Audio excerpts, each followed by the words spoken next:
ಗೆಳೆಯ ಗೆಳತಿಯರಿಗೆ ಪುಸ್ತಕದ ಓದಿಗೆ ಸ್ವಾಗತ.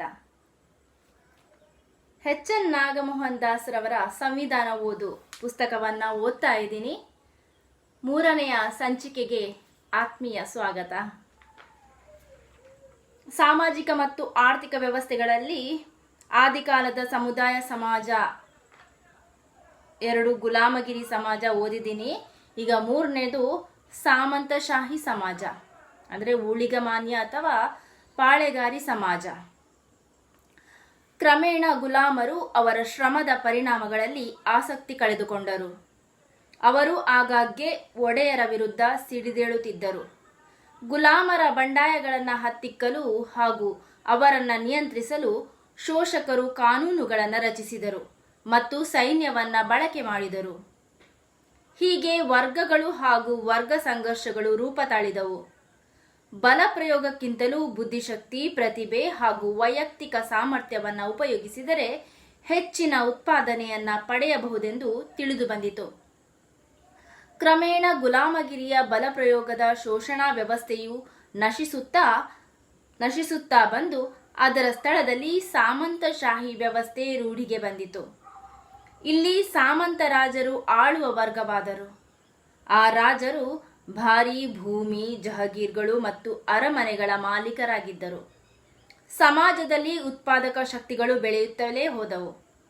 ಹೊಸ ಹೊಸ ಸಾಧನ ಸಲಕರಣೆಗಳನ್ನು ಕಂಡುಹಿಡಿಯಲಾಯಿತು. ಕಸುಬುದಾರಿಕೆಯನ್ನು ಸಂಪೂರ್ಣ ಬೆಳೆಸಲಾಯಿತು. ವ್ಯಾಪಾರ ಬೆಳೆಯಿತು. ಅಂತಾರಾಷ್ಟ್ರೀಯ ಮಾರುಕಟ್ಟೆ ಅಸ್ತಿತ್ವಕ್ಕೆ ಬಂತು.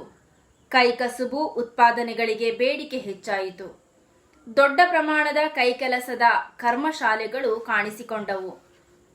ಕ್ರಮೇಣ ಕೈಕಸುಬುದಾರರು ಕಾರ್ಮಿಕರಾದರು. ಕರ್ಮಶಾಲೆಗಳು ಕಾರ್ಖಾನೆಗಳಾದವು.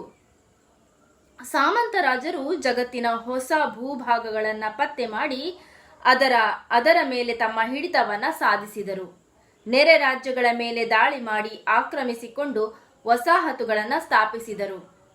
ರಾಜಕೀಯ ಅಧಿಕಾರದ ಜೊತೆಗೆ ಮಾರುಕಟ್ಟೆಯ ವಿಸ್ತರಣೆಯು ಸಾಧ್ಯವಾಯಿತು. ಈ ವ್ಯವಸ್ಥೆಯಲ್ಲಿ ರೈತರು ಸಂಪೂರ್ಣವಾಗಿ ಅವರ ಒಡೆಯರಿಗೆ ಸೇರಿದ್ದರು. ಹೆಚ್ಚಿನ ಕಾಲ ಅವರು ಸಾಮಂತ ರಾಜರಿಗಾಗಿ ದುಡಿದರು. ತಮ್ಮ ಸ್ವಂತಕ್ಕಾಗಿ ದುಡಿದದ್ದು ಸ್ವಲ್ಪ ಕಾಲ. ಆದರೆ ರೈತರು ಗುಲಾಮಗಿರಿಗಿಂತ ಹೆಚ್ಚು ಸ್ವತಂತ್ರರಾಗಿದ್ದರು. ವಾಸದ ಮನೆ, ದನಕರುಗಳು, ಬೇಸಾಯದ ಉಪಕರಣಗಳು ಇತ್ಯಾದಿ ಅವರ ಸ್ವಂತ ಆಸ್ತಿಯಾಗಿತ್ತು. ರೈತರು ತಮ್ಮ ಕೃಷಿ ಉಪಕರಣಗಳನ್ನು ಹೆಚ್ಚು ಸುಧಾರಿಸಿದರು. ಶ್ರಮದಿಂದ ಉತ್ಪಾದನೆಯನ್ನು ಹೆಚ್ಚಿಸುವ ವಿಧಾನವನ್ನು ಕಂಡುಕೊಂಡರು. ಆದರೆ ಅವರ ಆದಾಯದ ಬಹುಭಾಗ ಭೂಮಾಲೀಕರಿಗೂ, ರಾಜರಿಗೂ, ಧರ್ಮಕ್ಷೇತ್ರಗಳಿಗೂ ಹಾಗೂ ಮಠಗಳಿಗೂ ಹೋಗುತ್ತಿತ್ತು. ಕೈಗಾರಿಕೆಗಳ ಬೆಳವಣಿಗೆಯಿಂದಾಗಿ ಉತ್ಪಾದನೆ ಹೆಚ್ಚಾಯಿತು. ರೈತರು ಹೊಸ ಸಲಕರಣೆಗಳನ್ನು ಉಪಯೋಗಿಸಿದ್ದರ ಫಲವಾಗಿ ಕೃಷಿಯಲ್ಲಿ ಉತ್ಪಾದನೆ ಹೆಚ್ಚಾಯಿತು.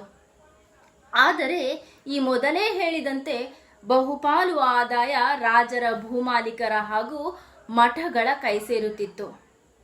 ಸಾಮಂತಶಾಹಿಯು ಜನರ ಕೊಳ್ಳುವ ಶಕ್ತಿಯನ್ನು ಕಡಿಮೆ ಮಾಡಿತು. ಇದರ ಪರಿಣಾಮವಾಗಿ ಮಾರುಕಟ್ಟೆ ವಿಸ್ತಾರವಾಗಲಿಲ್ಲ. ಈ ಬಿಕ್ಕಟ್ಟು ಹೆಚ್ಚಿನ ಬೆಳವಣಿಗೆಗೆ ತಡೆಯಾಯಿತು. ಈ ಪರಿಸ್ಥಿತಿಯಲ್ಲಿ ಬಂಡವಾಳಶಾಹಿಯು ಒಂದು ಕ್ರಾಂತಿಕಾರಿ ವರ್ಗವಾಗಿ ಚಾರಿತ್ರಿಕ ರಂಗವನ್ನು ಪ್ರವೇಶಿಸಿತು. ಬಂಡವಾಳಶಾಹಿ ವ್ಯವಸ್ಥೆಯು ಸಾಮಂತಶಾಹಿ, ಪಾಳೆಗಾರಿ ಹಾಗೂ ಊಳಿಗಮಾನ್ಯ ಪದ್ಧತಿಯನ್ನು ನಿಧಾನವಾಗಿ ಬದಿಗೆ ಸರಿಸಿ ತನ್ನ ಸ್ಥಾನವನ್ನು ಭದ್ರಪಡಿಸಿಕೊಂಡಿತು. ವಂದನೆಗಳು. ಇನ್ನು ಮುಂದಿನ ಸಂಚಿಕೆಯಲ್ಲಿ ಭೇಟಿಯಾಗೋಣ.